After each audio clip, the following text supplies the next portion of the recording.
Welcome to Mutual of Omaha's Wild Kingdom. I'm Peter Gross, co-host of the original Wild Kingdom with Marlin, Perkins, and Jim Fowler.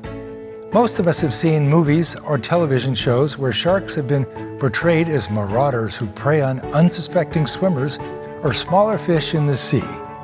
But many Wild Kingdom episodes illustrate how sharks and other predators are an important part of the food chain in our underwater world. Oceans cover 70% of our planet, yet we still have much to learn about this important ecosystem. Modern technology has enhanced our ability to study the ocean with minimal disruption to their habitat. Human involvement in recent legislation to protect underwater creatures allow for their resurgence. There's more good news to come in the Wild Kingdom, so sit back, relax, and enjoy Mutual of Omaha's Wild Kingdom.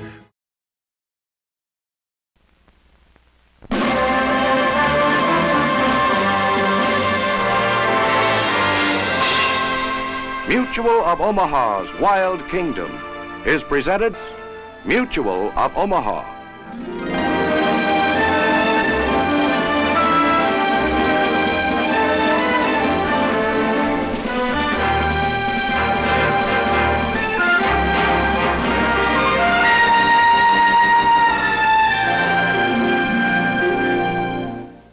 Hello.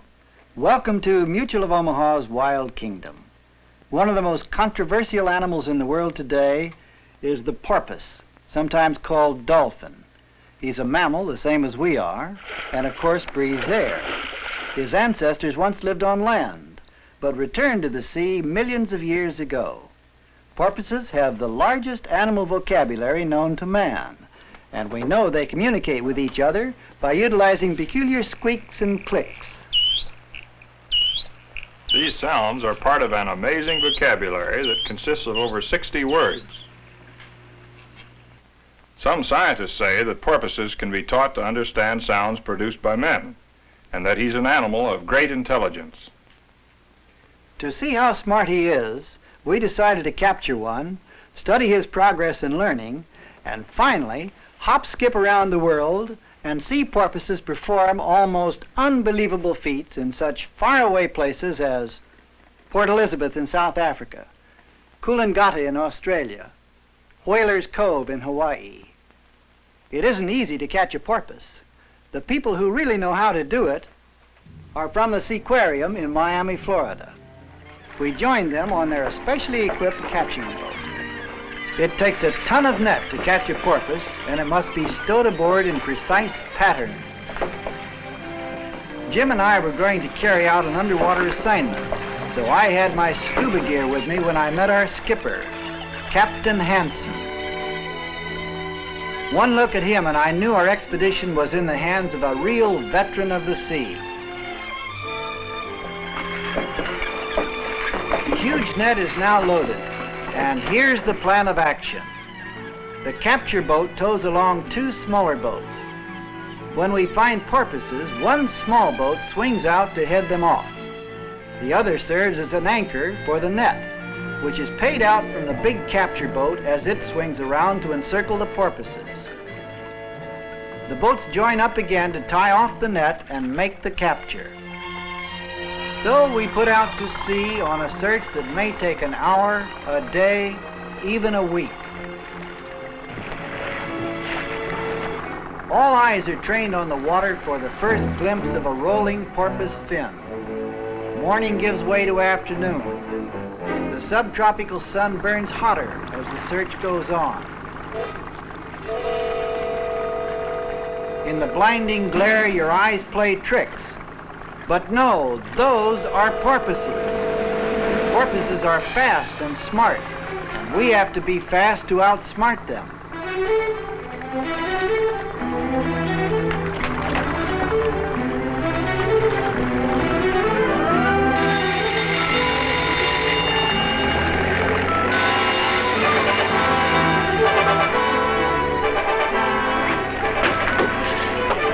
The crew mans the small boats, ready to cast off.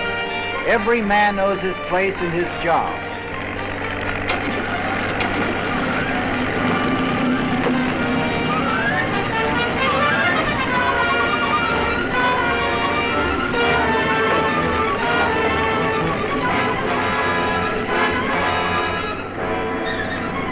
My job is to release the net when the order comes down.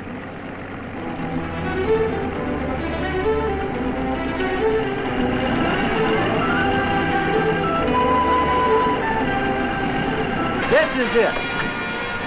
3,000 feet of net spin out into the water in a matter of seconds.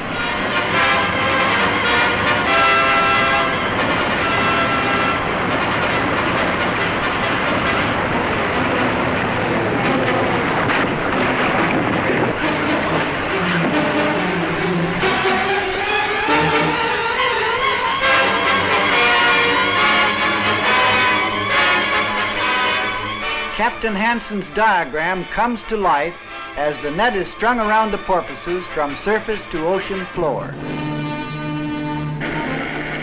Our boat swings back and forth between the net and the capture boat to keep the porpoises from escaping before the net can be closed.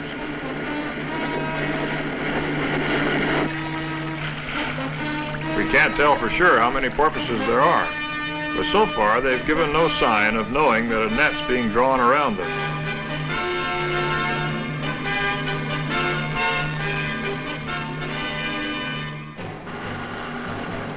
Finally, the circle is complete, and the net is tied off to seal the enclosure.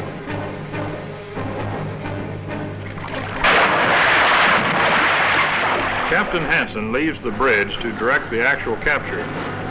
Foam rubber pads in the boat prevent injury to the porpoises when they're taken aboard. And the sling is used to hoist them from the small boat to the capture boat.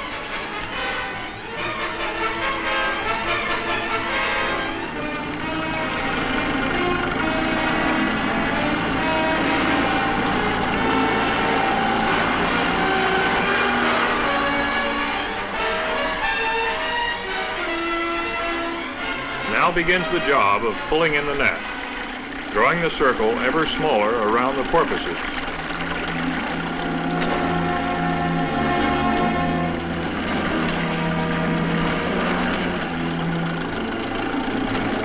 There's trouble below. Difficulty in pulling in the net indicates that it's caught on something. If we aren't careful, the porpoises can escape.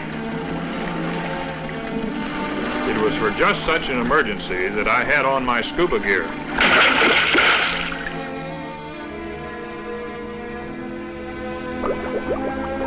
Marlin was right behind me.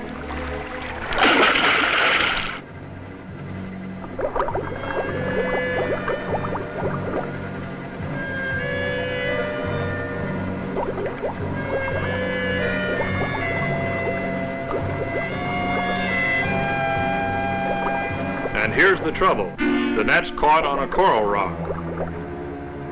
It's easy now to count our catch. There are 3 handsome specimens. They don't seem to be concerned because their sonar equipment tells them that the net is there, so they stay in the center away from it.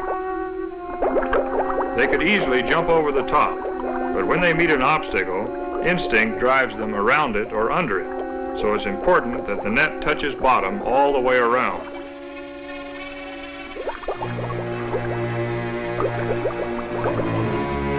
Of course, they still must surface frequently for air.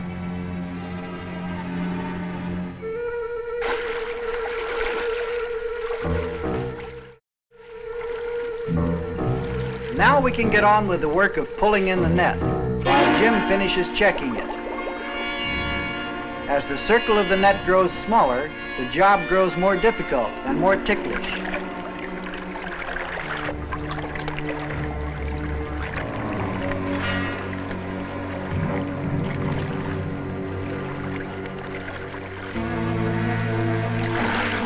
The porpoises can no longer avoid the net and finally attempt to go through it. To keep from injuring them, we want to bring them in as quickly as possible. The big danger is that they might get tangled in the net and not be able to come up for air.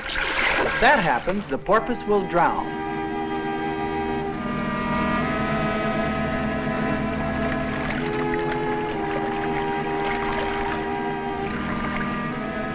The net's very small now, and it's all we can do to hold it against their struggling. Man overboard, in real danger of being trapped in the net. The other 2 porpoises are still fighting, and And as we pull our man to safety, the net slacks off a bit, and one of them escapes. We have to let him go, because we have our hands full with this one that's threatening to swamp our boat.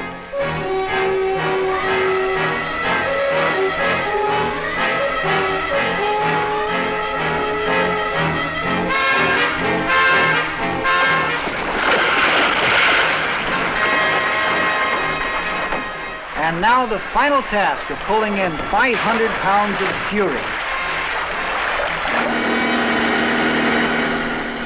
We need all the help we can get.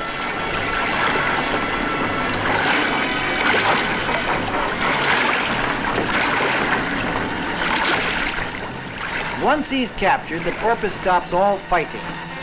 Since he breathes air like we do, he'll be comfortable out of the water during the long trip home on the capture boat, as long as we keep his skin from drying out. I won't say that he knows what I'm doing, but porpoises are smart, and now he seems to know that he's in no danger. After we'd captured our porpoise, we returned to the Seaquarium at Miami, where Scrappy, that was our name for him, was put into training for the porpoise show. To study the intelligence of a porpoise, Jim and I attended porpoise school every day. The instructor was Jimmy Klein. The trainer's first challenge is to convince his students not to be afraid of him and to rely on him for food. A porpoise is a born fisherman, but here he must learn to take fish that someone else has caught for him. He catches on quickly enough.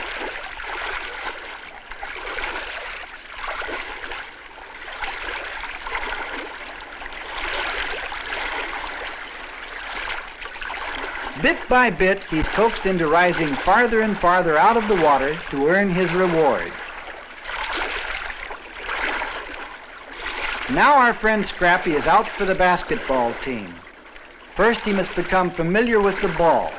And again, he's rewarded with a fish each time he progresses one step further. Next, he must learn to balance the ball on his nose in order to throw it.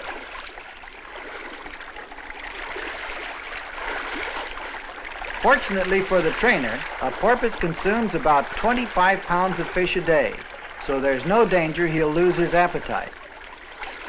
Now, how long will it take Scrappy to get the idea he's to toss the ball?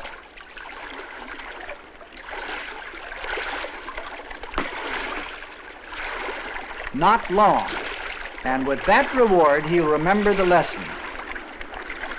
Step by step, they develop mastery of complicated tricks in a very short time.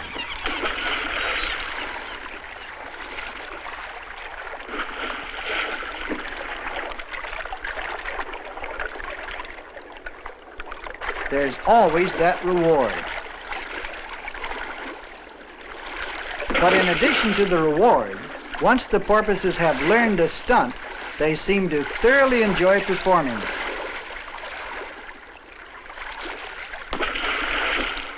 Jumping is natural activity for a porpoise. So once they become familiar with a pole by swimming near it, they soon learn to jump over it. This is basic training for all jumping stunts.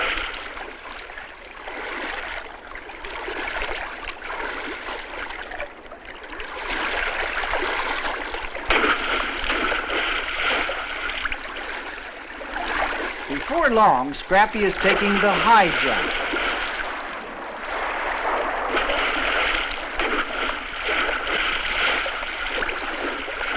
Jumping leads to more complicated tricks. A roll of paper is an unfamiliar object, but now the porpoise understands the training routine, so he doesn't hesitate to take the paper and return it.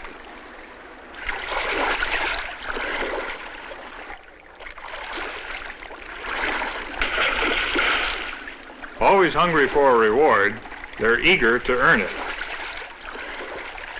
The paper becomes a cigarette, and now the trick is more difficult. It takes a little practice for a porpoise to judge the distance and time his movement. The class seems excited. Who will be the first to master this one? It's our friend Scrappy. To become a star performer, a porpoise must have complete confidence in his trainer, to the extent of actually leaving the water and relying on his friend to help him back in.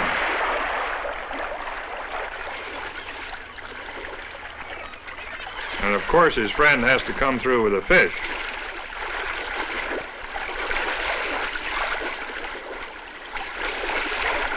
Shaking hands may appear easy, but here the animal is performing a completely unnatural feat, standing out of the water. And all the while, they seem to be laughing about it. This develops into one of the most difficult tricks of all, the tail walk. In this trick, the animal's powerful flukes pound the water to raise his 500 pounds until he appears to be standing on the surface.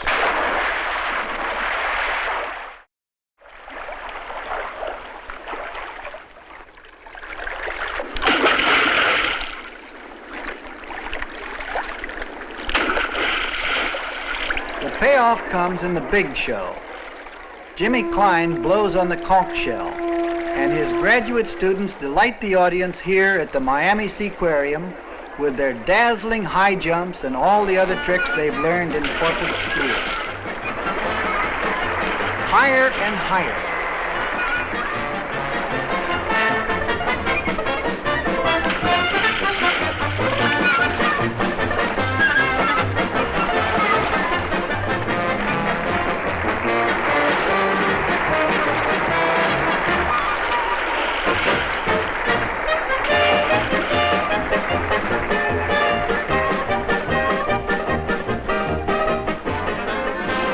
The cigarette act calls for real coordination. Watch it in slow motion.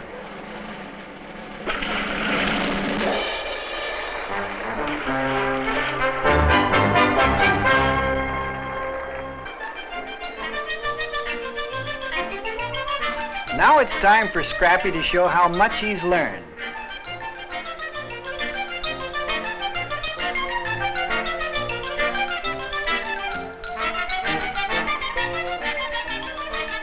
Jimmy extends his ladder to go higher.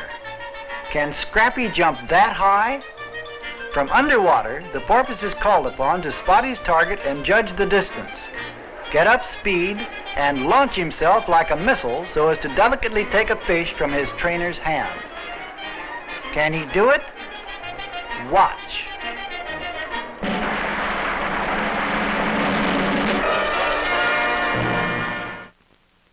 One way of measuring intelligence is to determine the ability to learn. Porpoises have learned to perform almost unbelievable feats, which indicate a high degree of intelligence. And everywhere porpoises perform, there's at least one outstanding act. So let's take a trip around the world to see these outstanding performances. First, let's go to Port Elizabeth, South Africa with Jim. At Port Elizabeth, we're visiting the Oceanarium, South Africa's most popular marine exhibit. By tossing rubber rings into the water, in this act, the trainer shows off his pupils' uncanny ability to master a complicated routine.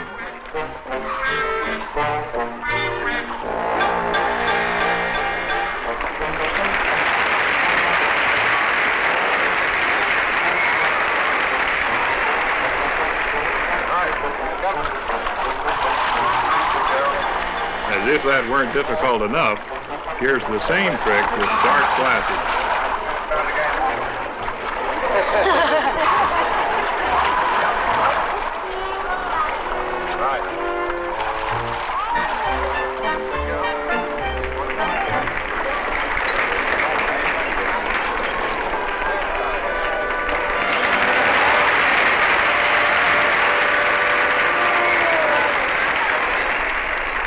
Next stop on our fast trip is Whaler's Cove in Hawaii. Here, a replica of an old whaling ship serves as a grandstand, and island mermaids perform with the porpoises.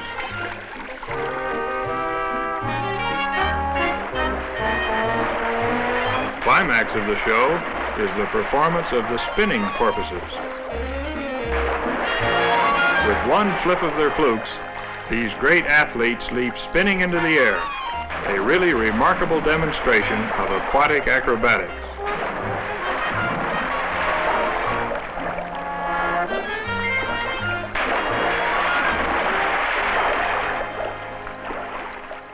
Down under in Australia, there's a place with the wonderful name of Coolangatta. They call this spot Point Danger. Highlight of the show here is a wild game of water polo. The contest is between teams of different species of porpoises, one black, the other white.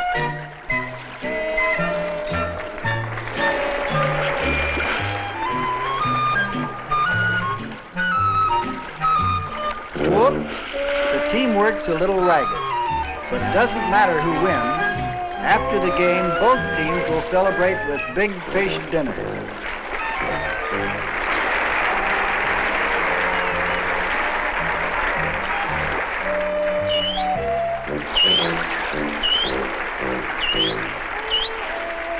Returning to the United States, we wind up our tour at Marine Land of the Pacific. This is an outstanding exhibit near Los Angeles featuring whales, walruses, sea lions, otters, and of course porpoises.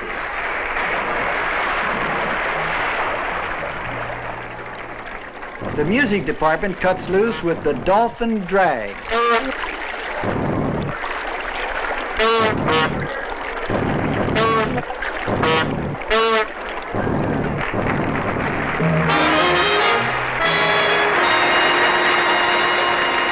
If there's one thing a porpoise doesn't need, it's a life preserver.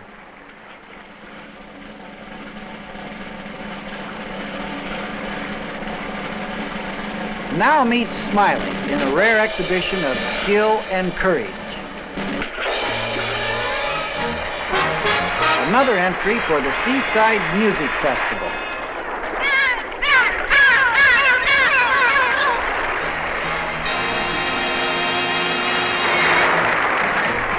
To climax the show, two highly intelligent animals, a dog and a porpoise, team up for the grand march around the pool.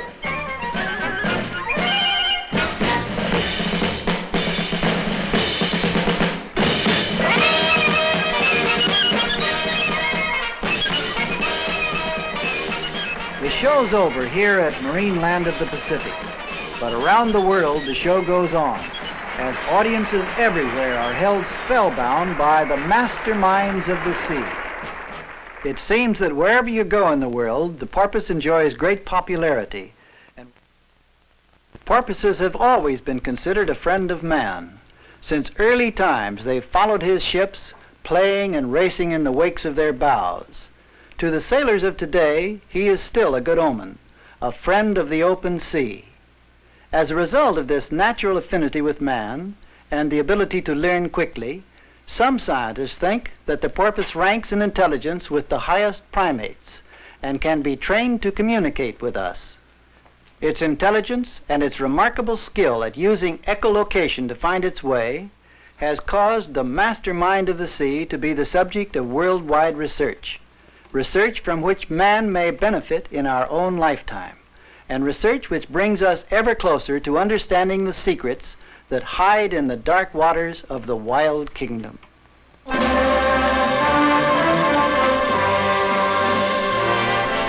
Mutual of Omaha's Wild Kingdom.